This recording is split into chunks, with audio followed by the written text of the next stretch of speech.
Ó, olho nos políticos essa semana, hein?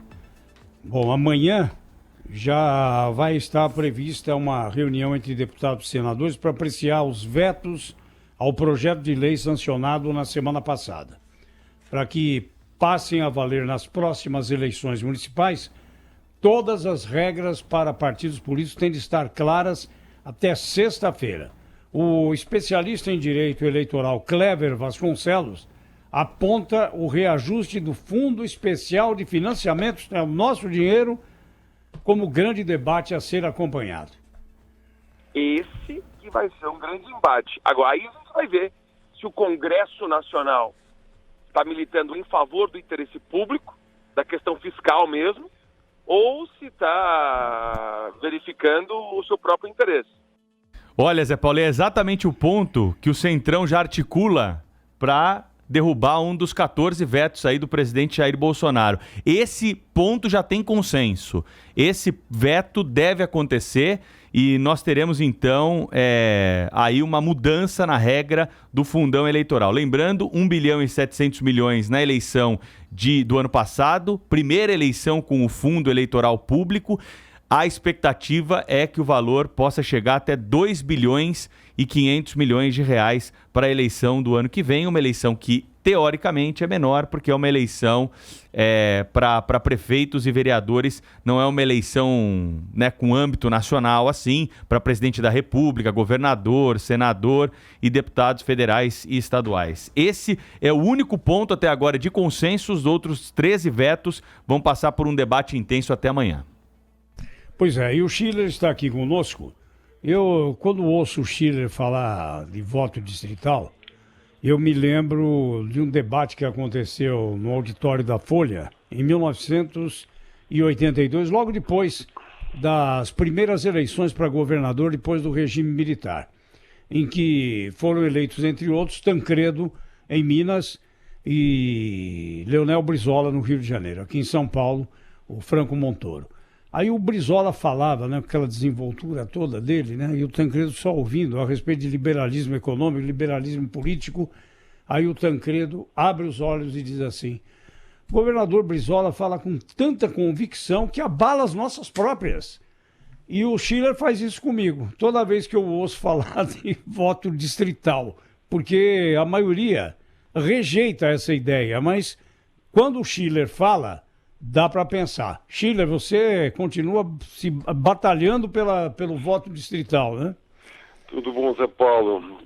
Bom dia para todo mundo aí, bom dia aos nossos ouvintes. Olha, é uma provocação que eu faço, né? Nós estamos aí na semana que antecede a anualidade, quer dizer, o que não mudar até sexta-feira não muda mais para a eleição no ano que vem. Nós ficamos discutindo aí nas últimas semanas as regras eleitorais, né? Eu tenho uma tese muito simples, acho que vocês estão comentando aí, eu vi o Pedro comentando esse tema. Quer dizer, o Congresso se autoprotegeu, mudou um monte de micro-regras, né? O presidente Bolsonaro, na minha visão, em boa hora vetou algumas delas. Eu destacaria aqui a questão do veto ao uso de sistemas de contabilidade próprio, utilização de recursos do fundão eleitoral para pagamento de multa. Isso a gente colocou aqui no jornal, espero que alguém tenha escutado lá em Brasília, no Planalto, tenha ajudado a inspirar esse veto aí, né? E a questão também de eliminação dessa propaganda semestral partidária. Mas isso é um detalhe das regras eleitorais. Quer dizer, o Congresso mexeu no detalhe, mas não mexeu no principal, né? E qual era o principal? Na minha visão, seria a introdução do voto distrital. Tem um projeto aprovado no Senado, de autoria do senador José Serra. Agora, em junho desse ano, o ministro Barroso liderou uma comissão do Tribunal Superior Eleitoral, né, com a chancela do Supremo, propondo a introdução do voto distrital já para as eleições do ano que vem. Essa seria a grande mudança. O ministro Barroso é um entusiasta do voto distrital misto, né, e não passou, quer dizer, foi para uma gaveta lá imagino que da mesa do Rodrigo Maia, né, porque esse documento foi entregue em junho, no início de junho, pela ministra Rosa Weber, pelo ministro Barroso, ao presidente da Câmara, Rodrigo Maia, que não deu a menor bola. Até fez aquelas declarações dele, dizendo, olha, até simpatizo com a ideia, me parece interessante, não, mas não é o momento e tal. E ficou engavetado. Nesse fim de semana, saiu um estudo muito interessante no Jornal do Estado de São Paulo, feito pelo José Fux, fazendo uma simulação de como seria a votação no voto distrital. Tá? Quer dizer, foi um estudo feito pelo Centro de Liderança Pública. Eles mostram o seguinte, quer dizer, pela probabilidade, eles analisaram o mapa de votação dos deputados e chegaram à seguinte conclusão, que 131 teria uma renovação de 25% da Câmara. 131 deputados tenderiam a não se eleger. Né? Como é que eles chegaram nessa conclusão? Quer dizer, o voto distrital ele tende a favorecer deputados que têm muito enraizamento numa certa região. Né? Eles dividiram o país em 257 distritos.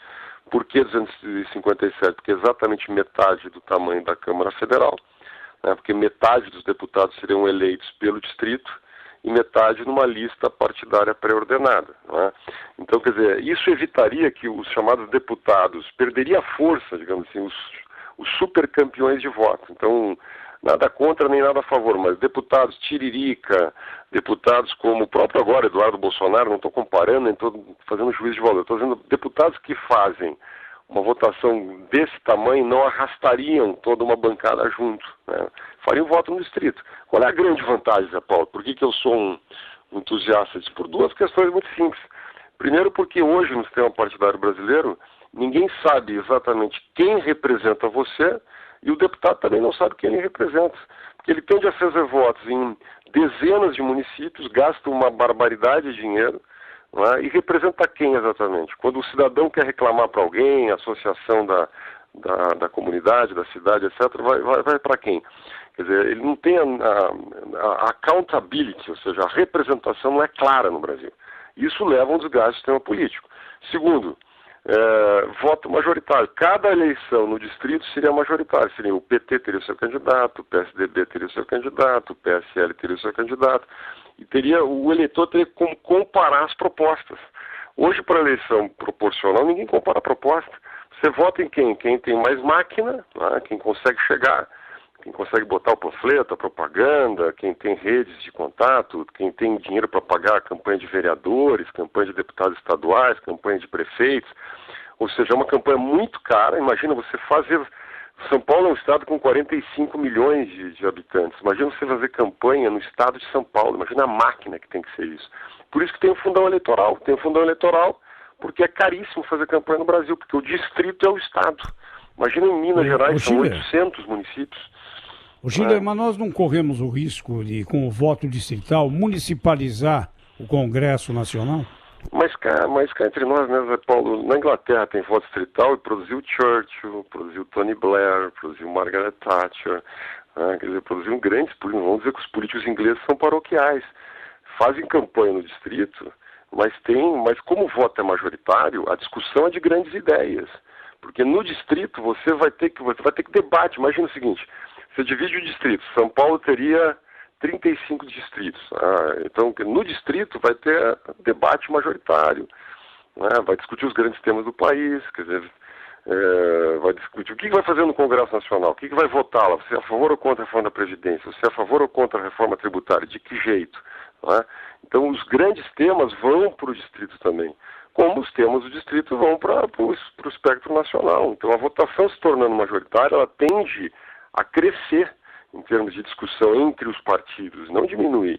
A Escócia tem voto distrital, a França tem voto distrital, a Alemanha tem voto distrital misto, Estados Unidos é voto distrital puro, o Canadá é voto distrital puro. Quer dizer, grandes democracias do mundo são organizadas dessa maneira. O Brasil é um país que tem a proporcionalidade, que é proporcional do jeito que o Brasil faz, é um dos 3 ou 4 países do mundo que faz.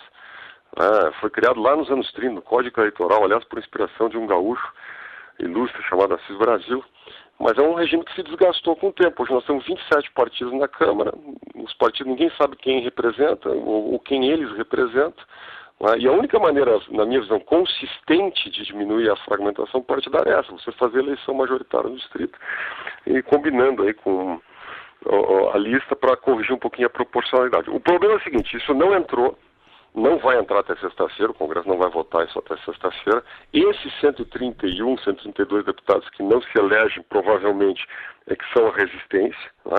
Mas eu acho que tem uma força nova, tem um debate novo, e acho que para 2022 é capaz de emplacar essa mudança.